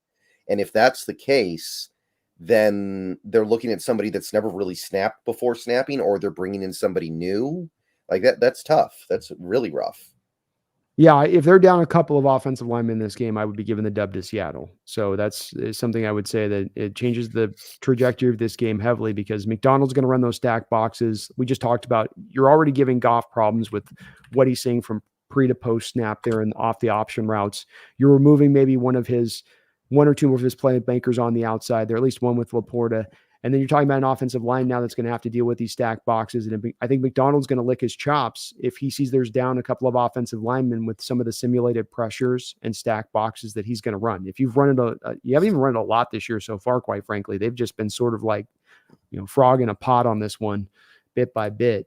This might be one where you crank that sucker up if you do have those backup offensive linemen, because I think, it can't be understated. If you get Goff nervous and moving his feet in the pocket, he's such a remarkably different quarterback.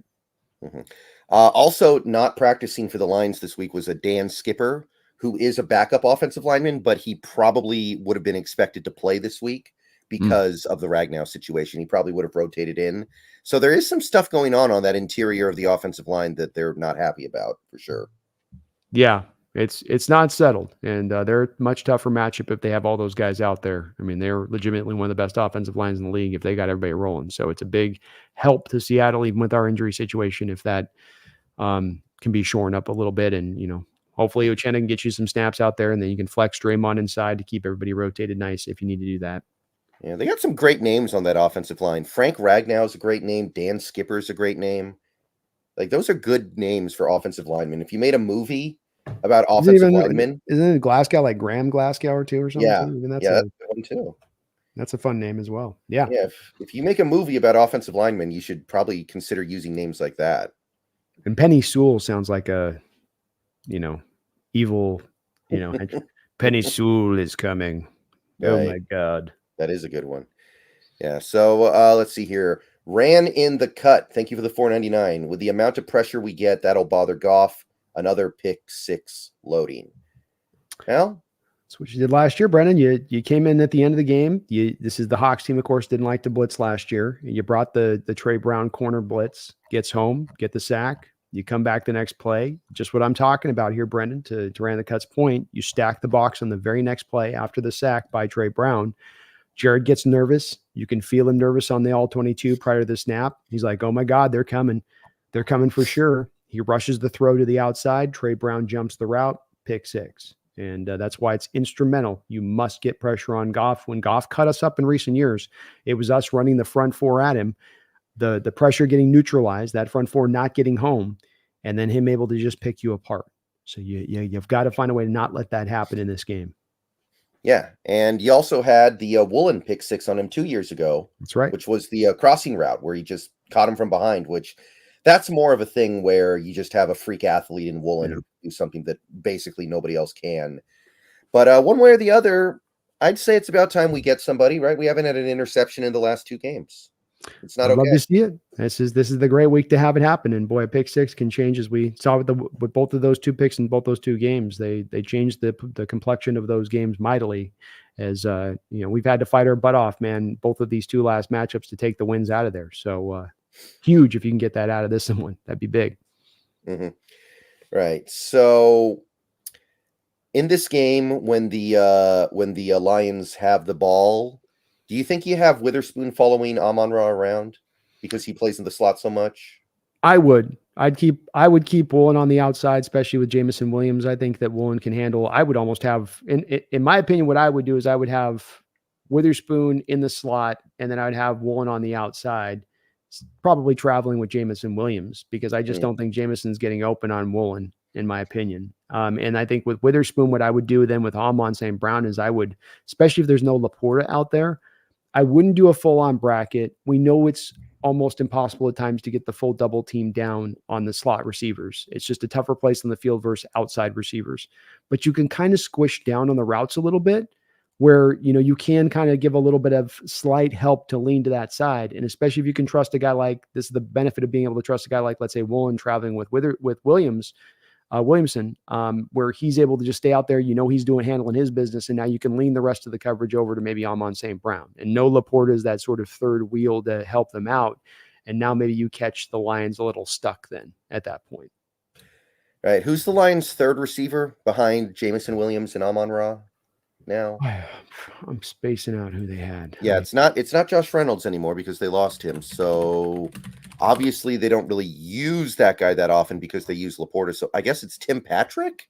Yeah, Tim Patrick would maybe be the guy. I mean, he's late to the team, obviously, so he's still coming along, which is why I don't think that they've gone to him as much so far. But I think they've got Khalif Raymond is technically the guy that would be but you see he's got 4 targets. I mean, this is why I like to lean the coverage here a little, Brendan. You can just see if you look at those targets off the stat sheet here, you have 23 targets to Jamison Williams, you have 32 targets to Amon St. Brown, and then you have 10 targets to Laporta, 13 targets to Jamison Gibbs. It goes down very quickly, right? So you can see where Goff is locking in on where he wants to go. And this is why I would, in my way I'd go about the game plan is Tariq on Jamison, trust that matchup.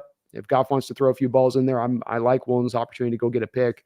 And then Witherspoon one-on-one off that slot, but then provide him a little bit of help inside and force this Lions team to go somewhere else to beat you, especially if you can stop the running game at the forefront of it. Because you got to start with stopping the running game, and then this would be sort of the secondary aspect of it, in my opinion. Yeah, Woolen took the criticism this offseason personally. He's been incredibly locked in since the season started. I don't know if I've ever seen like Richard Sherman have a start to the season as good as Woolen so far, in coverage at least. He's been fantastic, man. Both him and Witherspoon have been, but they've, he's come back strong. And in this defense, we thought it would fit him really well. And you could feel it in the excitement of Leslie Frazier talking about him as a traveling corner in this defense. And it's what this defense loves, man, is lockdown corners on the outside that can travel. It's one of the things that, I know a lot of defenses, Brendan, it can begin with who's my pass rusher, or who's going to be my nose tackle and my 3-4 in the center of the defense, or who's my linebacker. They'll be my captain signal call in their center to control the action. But in a lot of ways, this defense has certain beginning points with having a lockdown corner off the edge that can just shut things down out there. And he's been tremendous. Absolutely. Zakwa, I think is how you pronounce it. Zakwa, thank you for the $4.99. Lions will still have 4 starting O-linemen, not like it's the Giants. Yeah, but if they have to like bump over a guard to play center, and then they have to bump over a backup tackle to play guard, there is a little bit of a trickle-down effect beyond just the guy you lost. Exactly. We'll see how that goes. And you did mention Glasgow's dealing with something too. So yeah, I think he's going to play based on what I'm looking at, but he may not be all the way there. Man, Glasgow's made 3 Pro Bowls in his career. I didn't know that. He's actually been really good. Yeah, they put a good offensive line, man. And this is where that Goff dip, goes high on Rams when he's got the good supporting cast. Supporting cast dips down in Lions initially, gets supporting cast back to playing at his normal rate, Right. So, yeah, obviously it's not suddenly going to become a league worst offensive line, but there is definitely a negative trickle-down effect from losing Ragnow, I think, beyond just losing Ragnow. And remember, as the center, I assume that he's the guy who's calling out like blitzes and protection schemes, and he's calling out like what the other guys are supposed to do. So there's also that. You lose that. I all but guarantee you Goff's not doing it. Yep. I'd put money on that. Right. Okay, so I think that basically covers everything with the Seahawks defense against that offense. It sucks that we don't have Murphy in all likelihood, and they really could just run the ball down our throats, but I like the matchup otherwise. I really do. And I think the McDonald will do things structurally to not necessarily, if it goes that direction, to just allow that to be the way it's going to play out. You can get after sometimes in recent history, this McDonald defense running the ball. We've seen that this year, even at given points. But I think that he would make some adjustments, but it's where to me, I think you come down this game at times, Brendan. I think you can not always do this with every football game where you can pick a general stat and say this stat will really determine this game. But I'm hard pressed to believe that if the Seahawks outrush the Lions in this game, that they don't come through with the win, and that the team that basically is able to be the team that rushes the ball better than the other team is the one that will probably be the victor here. Is a bit out, feels to me on the surface of it coming in. Right. So flipping over to the other side of the ball, Seahawks offense against this Lions defense. I mean, the first thing that jumps out to you right now with this Lions defense is, of course, Aiden Hutchinson, who is setting the world on fire so far this year, playing remarkably good football over there. I do remember last year, though, when Stone Forsythe kind of got one over on him, I would say, right? Hutchinson didn't do much last year. Yeah, you had a very good, had a good game last year. You did a good job of protecting him in the attack at times, which was good on the old coaching staff in that way. But he had a good day. It held up for sure. Right. So do you think he can replicate it this year?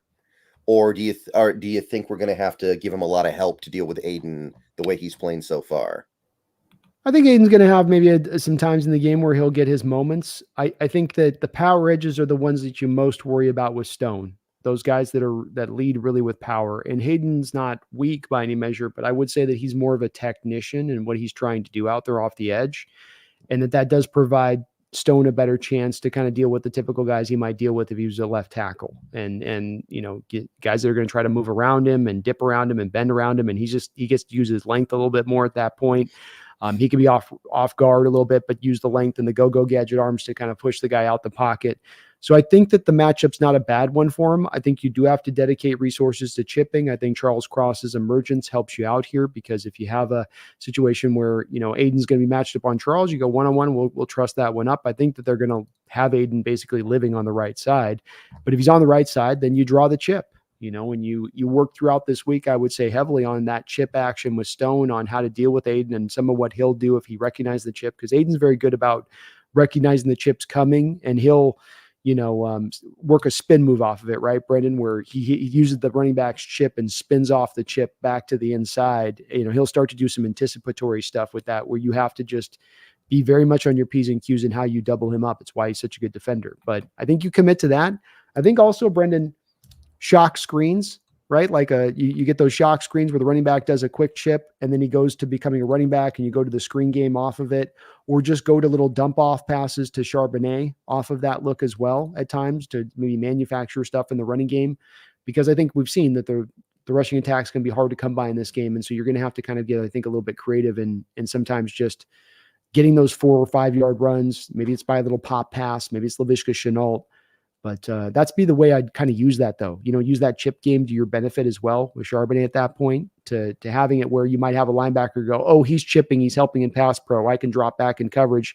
Now you come back to Charbonnet, and maybe it's only a 4 or 5 or 6 yard gain. But those kind of plays I think will be very helpful in this game. Right. And you got to remember, you're playing in the Dome in Detroit. You're playing in a climate-controlled environment, so you should be able to be pretty clean offensively. And I'm not terribly afraid of getting in like some, manageable third down situations. I think we can handle that in this game. So I think that's also a part of it. You are expecting your offense to be able to execute at maybe a little bit of a higher level than you would if it was an outdoor game and the weather was bad. The next thing to highlight with this Lions defense right now, I think, would be Brian Branch fighting through a concussion. I think he's got long odds to play this week, personally. I don't know if I see him playing this week. I don't think they're going to mess around with a concussion on one of their best young defensive players. And his nominal backup, Efiatu Melifonwu, did not practice today with an ankle injury, so they might be down to their third string safety alongside Kirby Joseph. So is that something maybe you can take advantage of? Well, I think definitely so. I think when it comes to the Lions, they've got a couple of key injuries here that are interesting. I think he was a limited participant, was Branch, yesterday. He was limited today, but they always do that when players have a concussion, because when you have the concussion protocol, there are some things you can do, but it doesn't necessarily mean you're going to be good to go by the end of the week. And he just got the concussion, I think, in the most recent Cardinal game. He did. So I would be surprised if he's good to go 8 days later, personally. It's a big loss. He's their best defensive back by far right now. So they would definitely have some holes at that point. He also plays a lot of slot. So if you're looking at places where you go from a JSN maybe having a bit of a tougher day with Branch out there versus not, that's a big deal. But they've got issues a little bit cornerback-wise. They've tried to reinforce it, Brendan. And, you go back 2 years ago when we played them, we were able to get after them in the run and the pass. Defense was atrocious. They've taken big steps to stopping the run, but they're going to be down Derek Barnes when they're inside linebackers, who's been a big helping part, stop that run. And they've tried to do the same thing with the secondary, right? Where Brian Branch, second-round pick, you trade for Carlton Davis from Tampa Bay and sign him to a deal. You draft Terry Arnold in the first round. But Terry Arnold has been a bit of a penalty machine. He's dealing with his own share of kind of gimpy injuries, not enough to knock him out, but he's dealing with some of his own stuff. So, quite frankly, when it comes to, from the front to back on this secondary, if there's no Branch, there's quite a bit of holes to go after in attack, especially, Brendan, you have to think they're probably going to put at the centerpiece this week a huge part of what they're going to try to do is stop DK Metcalf. And so, You start drawing double coverage, you start getting some singled up stuff with some of these, let's call it lesser guys on the outside at corner. And Carlton Davis, I think, is still a good player for him, but he's been heavily targeted. He's given up his share of completions too on the other side of it this year so far. Yeah, it's been a pretty poor cornerback display for Detroit so far this year, I think would be fair to say. I think that's probably their big weakness as a team right now. And I would feel really good about our passing attack against their passing defense if you can get to that point, if you can get beyond the Detroit pass rush, which throughout most of the year so far has been Hutchinson and not much else, admittedly, right? There's not a lot else going on here. They've got Aleem McNeil, who did not practice today and I think probably won't play. You got DJ Reader. I don't know what he is. I mean, he used to be really good. I don't know if he still is. He's solid. He's not a game changer. And then they had Davenport they brought in this offseason, who was hopefully going to be the counterbalance guy. And he's not. They also have Levi Ozarike. So they've got some guys up front that can be interesting. They're not game changers. They can be problems, especially when you consider how weak we've been on the interior of offensive line. But I think that the Davenport loss was a big one because, like you said, it does really allow the spotlight to be drawn over to Aiden. And as hard as Aiden is to deal with, if you're a pass rusher that's getting that heavy amount of double team looks and that type of stuff, it just gets very hard to still be productive. We've seen the Niners work as hard as they have to find that counterbalance for Bosa, both on the inside and on the outside in that way. Yeah, and Levi did not practice today either, so he may not play in this game. So there's a lot of injury stuff going around in this one. A lot. That's that hard part about predicting this game with it, because we're coming into it, I think, with a little bit more know of who we don't have and who we do have. The Lions feel like they have more guys that are right on that fence, where, hey, they may be playing, but are they at 100%? How limited are they, versus, are they at like 91%, 85% of their normal selves? Because I think from all those guys, you mentioned Levi, Lee McNeil, and Brian Branch, and offensive linemen, and it's kind of a deep list. Yeah, you also had a Rakestraw limited today with a hamstring injury. It's a hammy, right? So you never know what you're getting with a hamstring. So I don't know if he would be expected to play, because I know that he started the season as a reserve, but with all the issues they're having back there. I don't think he played last week. So to your point. Yeah. And while we're here, I think he'll play. Anzalone might have a concussion of his own. He's also in concussion protocol. Yeah, their other inside linebacker. And considering you lost Barnes, if you're down to Anzalone, now they have some depth there with Malcolm Rodriguez, who's played a lot. He's undersized. You could just destroy that guy at the second level on blocks there. But Campbell, Iowa, he's a guy that they're waiting for him to kind of click into place and become what they thought he was when they drafted him in the first round. But they do have some depth there to sustain that position a little bit. Much more better than their secondary. Yeah. I like the way those linebackers play in Detroit. They're not big names yet or anything like that, but I do like what they've got going on there. But yeah, you're right. Derek Barnes, IR. I didn't even notice that when I was looking at this earlier. That's a big non-trivial one. Big part of what they do in stopping the run. And with the Cardinals last week, they completely shut that thing down and put it all on Kyler very early on. And it's been legitimate. Right. So at the end of the day, what I'm trying to get at here is that this is a big opportunity for Geno Smith to start getting some national attention. It's a primetime game on the road against a team that should have played in the Super Bowl last year. And I think the stage is set in that stadium that Geno Smith has already played 2 brilliant games in this environment against this beat-up Detroit defense. I think he's got an opportunity to put the team on his back. And if he plays the way he played the last 2 times he played this Lions defense, I think he might be able to lead us to a win. Yeah, I think you've got to try to find some ways to ease this up for Geno. I think at times in this game, especially if you don't have any running game, and that's a place with Grubb that I would like to see some more improvement from him on. I agree with you. I think this is on Geno in large part, because you're only going to run so much. But the manufactured touches stuff, Brendan, the bubble screens, the fly sweeps, the just throw to the running back as an outlet pass at times, just to test and see where the fortifications are on this defense. Give Geno some of that in there, baked within on this offense, because it probably will come down to him guiding and directing and taking the team up the field and coming up pre-snap with 20 seconds and motioning everybody this way and that way and getting everything set. But there's some plays where you can find as an offensive coordinator in between there to make the game easier on them. on him, do so. And that's especially to me, Brendan, if you're running into some of the early run game struggles that we kind of have for most of this year so far to begin things. Yeah, it looks like we're getting Walker back. I will say that, so we should be able to That'd be have huge. more success running the ball, and that's going to be a big part of it, especially if they don't have Anzalone, and they don't have Barnes, and they don't have McNeil, and they don't have Onwuzurike. You should be able to shove the ball And then down on their throat a little Branch bit. Yeah, no Branch too while we're at and it. no Rakestraw. Yeah, quite potentially. Rakestraw's like a third rounder for him, so it's no Yeah. small loss. That's part of their And rebuilding of the secondary. don't get me wrong, this guy gets hurt every year, so it's whatever. But Emmanuel Moseley was supposed to be their big get on defense in the secondary, right?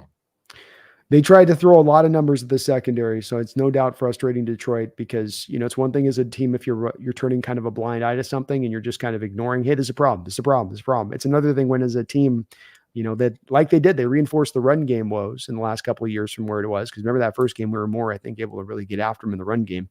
But now they just can't seem to get this. Jeff Okudah was here. They moved on. They had the other guy out there, Sutton. They've run through some corners trying to make this fixed. So it's not from a lack of effort or them attention on their part to try to get it fixed. Right. So let's see here. Okay, we got this one right here. Long lived King. Thank you for the $5 once again. If all else fails, we can count on Dan Campbell being unnecessarily over aggressive on fourth downs. I do think that this is a place that the analytics haven't quite caught up to on this, that some of these guys that are driven like Dan are driven off that offensive explosive period that we had been in, that were driving that whole being informed of how you should go for fourth down more often. I think those analytics will change if we look at it through more of the viewpoint of where offenses have been the past year and 3 weeks.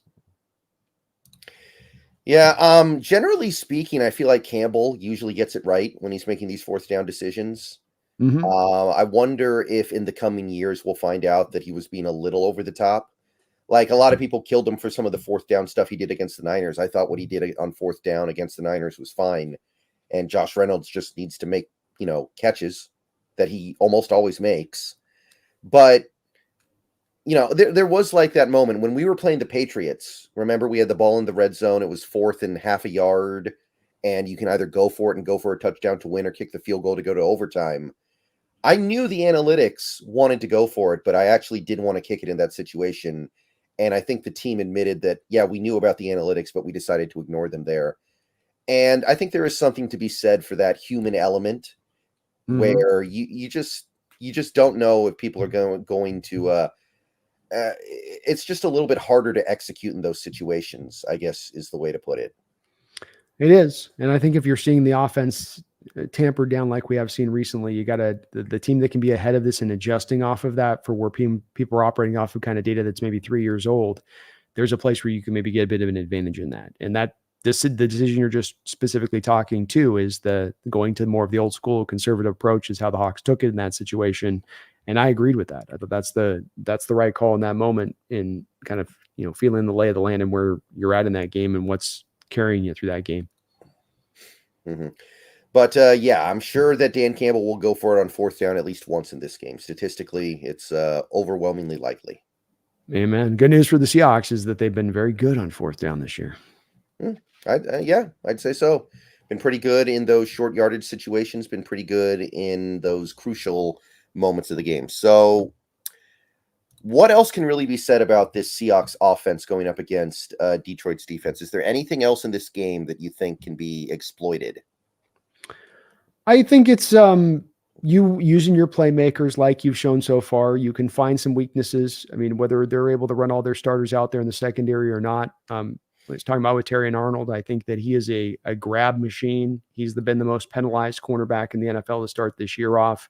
I don't think he's at 100%. I want to test him like hell. I want to, test this Lions team with DK, where the last 2 years, DK's ripped the top off this defense, and he's done it from the outside. I want to drive him into the slot. I want to move him into motion in this game where I want to see if the lines are going to draw so much attention to him where the attention will even carry over when he's in the slot. The attention will even carry over when he is in motion. And if you can do that, then that's going to open up so much other stuff for other people. And Gino will be able to designate his one-on-ones to other areas at that point. And I would like to see them, lean on that. I'd like to see Laviska get in here this week, Brendan. I think it's going to be hard finding, running ground. You're going to have a loud stadium, snap counts, a little bit of a jump by the Lions to get back there. I think the run game is going to be hard pressed. We haven't seen them utilize Laviska Shenault at all really this year, or have a plan of attack with him. And he's a unique player on this roster who I think can really help you when there's some tough sledding moments in games, offensively speaking. So I would look to kind of lean into those two ways. Don't force it into DK in this game if they're going to draw those doubles that way. Target those other guys, because you're going to have a mismatch out there. If JSN's out there with I would even say Branch to a certain degree. I'm gonna attack that matchup. I know Branch is a good player, but I like JSN's chances in that matchup if he goes down the slot. And with Branch, it's a little safety slot stuff they work in between. Yeah, their nominal nickel corner is Amik Robertson. I don't know how often he gets on the field, though, because they do like to put Branch in the nickel a lot. Yeah. And if that guy's out there, attack him all day. So Gino's got to be on the spot with reading his mismatches on the field.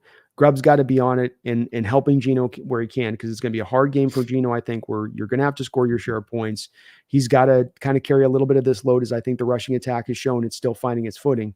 So just stay in that pocket and give him the easiness as you can there with Grubb. And from that's where I get to the Laviska stuff. That's where I get to the Charbonnet check down stuff, where it doesn't have to be elaborate. Just find a way to get some quick touches into these guys at times. And if it only gets to 3 yards, it only gets 3 yards. At the very worst case scenario, you're getting yourself into 3rd and makeable. You're not in that 3rd and 7, 3rd and 10, where those Lions pin the ears back and you're in your troubled waters. Get yourself into those 3rd and 5 and 4 so you can keep the chains moving. And more importantly, Brendan, you can't lose the time of possession here, because Detroit's going to want to run from the opening gun of this game. They're going to want to run. And so that means that if you're not getting consistent drives and moving chains, you're going to start losing that time of possession. You don't want to get in the 3rd quarter with an understaffed defense that's been wore down over the course of the game because you weren't getting those chains moving consistently offensively. Yeah, I like all of that. I think that all sounds really good to me. I think there's another really good chance to maybe make a 50-yard play like we've had the last 2 games because of what's going on with the Lions with their safeties. If they really are down to their 3rd string safety, then I'm looking for another 50-yard touchdown play to Metcalf maybe. And that's such a valuable thing in the NFL to be able to make that play, because a lot of teams just can't do it. A lot of teams are forced to trickle the ball down the field 8 yards at a time because they can't take the top off. And with the way defenses are playing right now, everything is kind of designed around keeping teams from being able to do that. But if this is going to be one of the few teams in the league that can consistently take the top off, then that's such a great asset to not have to execute on 10 plays in a row. To just get it all in one big burst is a big deal in this current league. And it will eventually help out the run game, because it eventually will slide those coverages back to being hyper aware about the deep shots, because we know modern iterations of defenses have an obsession with, keeping that big play tapped. That they'll give up the run to keep the big play neutralized. And so it does have a cascading effect downwind of this too. If you can show teams this much on tape of how quickly you are able to take that top of the defense off, where it goes from Brendan, a Geno Smith DK season, you might have 3 of those throws over the course of the year, to now you're seeing 9, 10, 11, 12 of those throws over the course of a year. And now it's actually a staple part of the offense. And now you have to play that legit. Not that teams weren't already with the double team brackets to DK and all of that type of stuff, but it does free up other things. And you're right. I don't think that there's a lot of teams out there that have these kind of guys that could do that. You would think that there are, but when you go back and really go through it, I mean, like a Buffalo Bill team, for instance, that's kind of manufactured their receiving core this year after they moved on from Diggs. Who's their guy taking that top off, really? They got good route runners. They got a guy that can go up and high point the ball, but is there that guy that really does put the fear of the heart, fear in your hearts at that point, in that way, on that, defensively, like a guy like DK would? No, there isn't. So it's part of why I love DK so much. Such a useful and unique weapon that we have here on this team and what he's able to do. Yeah, and that touchdown against Miami, that's not a busted coverage. It's not like they just forgot to cover him. He just kind of split the defense in a way that they couldn't keep up with, because he is so fast, because that's how hard DK is to deal with. And that's why I kind of have gotten to the point where I just kind of shut down when people start talking about trading Metcalf. That's a guy I want to be a Seahawk forever. I want that to be one of my forever players, because It's so hard to find a guy who can physically do that. It really is. He is a unique kind of one-on-one of that in that way. And it's not just people get caught up, Brendan, with the talent of receivers in the draft every year. And because it's so talented, then it's like this whole running back thing trickling down to the receivers, because there's so many good ones, then don't pay one, save the money, and then go pay something else. But DK to me should be a lifelong Seahawk. I love he's having the year he is here now, and that it seemed like the press conference that he was talking today, he just seems even a little bit more at ease and happy. It helps when you're having maybe the best start to your career this year so far. But I want him as a lifetime Seahawk. And I think you're right about that play there. He gets knocked a lot, and it gets talked a lot about his ball skills and high pointing the ball. And, he had to play in this game where he was able to, with I think Ramsey in coverage, to sort of kind of moss the guy on the play. It wasn't deep down the field, but he essentially just plucks the ball out of air over the top while the corner's head's turned. And DK's talked about how he's worked on that stuff. But the part that people don't always give him a lot of credit, and certainly like when people love Calvin Johnson's a great player, but I think that there's actually an argument to be made that while Calvin might be better than DK at high pointing the ball, DK probably a better route runner than Calvin Johnson. And you saw it on that play where he's running that dig and go. And that's what you're talking about, is he cuts that route in on that dig, and you've got to sell that to drive that safety up. And that's what happened, is that safety climbs up because he's thinking the dig's coming, and they're in that quarter half coverage, and DK runs the route well and then gets open deep. It's the speed, but it's also the route running that opens that play up. And DK has steadily improved his game in that aspect of thing, in my opinion, every single year. Right. And I suspect that when they restructured Metcalf's contract right before the season started, they did it because they know they're going to extend him in the offseason, and they don't even really have to worry about the money getting moved around that much. And DK might know that, which is another reason why he probably feels pretty good. He knows that long-term money is coming. I agree with you on that. I think that they set the stage for that very thing. And I think that there's a little bit of that. Look, DK, we're not going to renegotiate with 2 years left. If there was a guy we wanted to break the rule for on this, you'd be the guy. But we are going to be with you as the high priority thing as we move into next offseason. You'll be one of our first orders of business. And it'll be great to see, man, because he's having the best start to a Seahawk receiver in your history. And you've got guys like Largent and Baldwin and Lockett and many, Brian Blades. Many receivers had great starts to their career. So love to see it. I mean, he's almost got the best start to his career of any receiver in NFL history. It's very close. It's very close. That Calvin Johnson, comparison I always make, Brendan, coming into this year through 5 seasons. DK technically has more catches than, not technically, he does. He had more catches coming into this year than Calvin Johnson did. And he was right there on Calvin Johnson's footing through the first 5 years as far as yards receiving and touchdowns. I think he's 6 away on touchdown receivings, and he's like 400 yards away on receiving yardage. So he's right there with him step for step. And it just speaks about not just how good DK is, but how he's actually been great, the Seahawks team. Mm-hmm.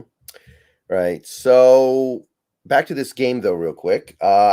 Is there anything else need to be said? Lions, like, they have their kicker and everything. Like, there's nothing special teams wise to talk about.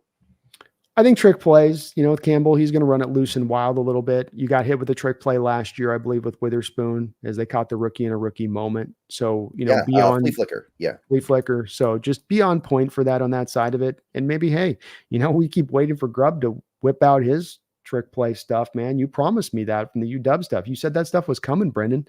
I ain't seen hide nor hair. Hide nor hair of a trick play. They're saving it for the good teams, I guess. I don't know. Right. We're just building first 3 games, they were like, we didn't need it. They're building tendencies, Brendan. You can't get them to step wrong unless you show them where to step wrong, right? Oh, it's an outside run. It's out right. Oh, no, it's a flea flicker. Mm-hmm. So it'll be there eventually. And also, I think a big part of it is you need to crawl before you can walk. And the offense has failed at some of the basic elements of offense so far, with the blocking being so bad. Like, it's hard to run a flea flicker when your offensive line can't block. So I get it. I get it too. It's not a huge deal, but I'm sure at some point or another he's going to be frothing at the mouth to get one of those plays out. All right. So what do you got? How do you feel about this game right now? Well, give me a score. Well, 2 days ago I had it as a loss, but I mean, it's such a tough one to predict because the injury situation, funnels this so much. If Ali McNeil plays, Levi Zaruki plays, Anzoli plays, Branch plays, if those guys are out on the field and they're really only down Major League Rag now, and you get Laporta out there, I think it's probably a close loss for us because I just don't know if we're going to be able to hold up against that rushing attack that's going to be so dedicated. But if they're down even a couple of those guys, I think we take the game, and it starts to be one where we might even be able to take it by, rather than being a little bit comfortably, not saying blowout, but that if they're down that many guys as they are, and even if these guys are playing, you start to wonder about how well are they going to be able to play. Certainly not at 100%. And that leads me back around to the line of going, well, okay, then we're on more of like not even just even keel ground with the injury front. They're in a little bit much worse shape injury front wise. So now we've got an advantage now in our back pocket. And as we're walking in this game, Brendan, Vegas has got this as basically an even game. They're giving the 3-point advantage to the Lions because of the home field. So that's where I'll say I go, it's a 30-27 game. It will depend upon that injury situation of who wins or not, just that very thing. So if Lions come in really healthier than they're looking on paper, I think they can edge us out. I think, Brendan, they're going to have that, we talk about that silent motivation thing that factors in at times, teams being motivated because of they're coming off this. Like I always reference a couple of years ago, remember that Bears win against the Niners on the road to open the season. And then they were coming back to play us in week 2. And you knew you were going to get this like Herculean effort from the Niners, more so than you would normally typically even get. And that's the way I feel with the Lions here. You got Campbell. He's going to have that team hyped up. They beat our ass twice how he'll do it, Brendan. He'll be in that locker room. They beat our ass twice in a row in our house. You're going to let that happen again. It'll be a bit of that. But it does come down to that for me. Do they have just one injury too far on it that allows us to have that crack to open through? Yeah. With the way the injury stuff is going right now, with the sense that I'm getting, and this is not based off anything objective because it can't be, because we don't know. We're not doctors. We're not in the medical room checking on these players ourselves. Yeah. I feel like Seattle's going to win like 23-20. But if they get Laporta back, or if they get Brian Branch back, or if their offensive line is fine outside of Ragnow, if one of these 4 or 5 things happen, I feel like that kind of equalizes things a little bit to where I'm kind of flipping it to something like 26-20 Detroit. So I know it's kind of lame, but we just don't have enough information right now. There's not usually as many guys on that fence line on the injury front like the Lions are facing too, right? And it's not just them at the fence line. It's also no Derek Barnes, no Ragnow. Like those guys are out for sure. And then you have all these other guys that are in kind of this gray area as to whether or not they can play. And that's 8 or 9 bodies difference, where if half of those bodies aren't playing, that makes a huge difference on the overall outcome. But it also makes a huge overall outcome if those guys are playing. And we're not in that same mode with so many guys kind of on that line, are we, Brendan? I mean, we've got a couple guys where you're like, well, Leonard Williams maybe on that, Jerome Baker maybe on that, but yeah, I think the big one's Nwosu. If we don't get him back, that's going to start to take a toll, I think. But even that one, I feel good with, because you got him out on Wednesday practicing, which is always usually that key day. And you got him you're not going to ask him to come out there and have to play like, 40 snaps. He'll come out and play like the 15 to 20 snap thing, where it's just to get him out there and get him, back to getting kind of up to runs. You get him you kind of even still at least know you're getting a little something from Uchenna. Whereas with Lions on some of these guys, you're getting anything from Aleem McNeil, Levi, Anzioli, Branch. What is Laporta? What's the status on those guys? So it's hard to predict on this one. This is one of the tougher ones coming in to predict with all the factors involved, and that'd be that way without the injuries coming into play. Yeah, I'll have a much better idea by game time. Davenport's another one. I mean, that's their big edge that they want to counterbalance. We don't draft the edge. We're going with Davenport. He'll be the guy to take the heat off Hutchinson. Okay, now he's out. Now we can put the heat on Hutchinson. How does that? It's so many little things with this one that make this one tougher to me. Yeah, by the time I make my game preview video, which will probably be Sunday, I'll have a much better idea of what's going on here. Mm-hmm. But right now, it's just hard. Like, technically, we don't even know about Walker. Like, he'll probably play, but what if he had a setback today? What if he has a setback tomorrow? And maybe the game plan is to have it more like he gets 8 carries or something, where they limit him a little bit and they go back to Charbonnet with it. It's just a tougher one to read the road on this one in advance. We got a blind corner we're coming up to. Mm-hmm. But this is why you build up that 3-0 buffer to start the season, right? This is where you take care of business against the teams you should beat. We lamented this through the years, man. We should have that win. If we had this win, we'd be in the playoffs. If we got this win, we'd be in so much better shape. We'd be contending with number 1 seed if we just didn't take care of business. You took care of business against the lesser opponents.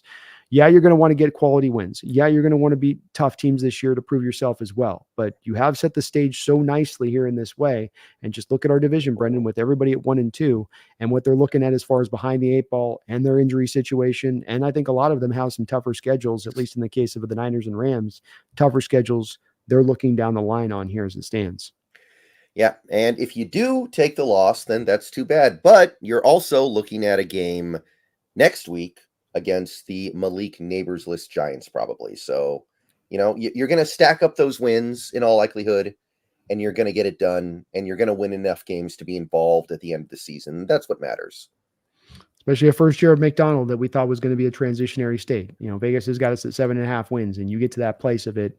You're on the right road. You're rolling. Who knows what happens this year? Anything can happen. Who knows if it, and the other part we're kind of anticipating here a little bit, Brendan, is that this thing's going to get better as we go along, not worse. You would think that the systems would get more better understood as you go along. You think you'd get the details finer tuned as the year goes along. So you're expecting just upside here. You're expecting it almost to get even better as long as the injury stuff can hold. Yeah, and we certainly know the offensive line can't get worse, right? They can only get better because there's no further down they can go. That's for sure. And the good news this year, Brendan, is at least with Geno, he's like I think he's got the third fastest quarterback at getting the ball out of his hands. So at least with Grubb, he has built in some ability to protect Geno here, both with his control at the line of scrimmage and getting the ball out of his hands to lessen some of those hits versus, I think, some of the old Waldron offense, which would had the quarterback just hanging in there tough, trying to, take hits and take shots down the field a little bit. Mm-hmm. All right, so I think that'll do it for tonight's show. Sorry we couldn't get the video working, everybody, but we still had well over 300 people in here for most of the night. So thank you, everybody, for being here. Brandon, thank you for doing this with me. We'll do it again next week for sure. My pleasure, my man. Let's go get this dub. Let's go 4-0 and keep the good times rolling. All right, so thank you, everybody, for showing up. I will probably go live on Twitch a little bit later tonight. We're going to try to finish up overtime in Dead Rising. So check me out over there if you want to. Check out the Hawks Nest channel if you are on mine. Check out my channel if you are on the Hawks Nest stream. And look, all there is to say right now is that this team looks like they might be a little ahead of schedule. This was not supposed to be the year. This was not necessarily supposed to be the year where you win the division, not supposed to be the year where you have a good playoff seed. But there are some signs that we might be a little ahead. I don't think we can safely say that we're there, but we are further along than people would have expected. And we are 1 win away. If we can get this win in Detroit on Monday night, people are going to start paying attention. So let's get behind the boys. They're missing a lot this week. They've got a lot of things going against them this week, but we can get behind them. They can gut out a tough win and put us on the national map. So let's say it and get out of here. Go Hawks. Go Hawks.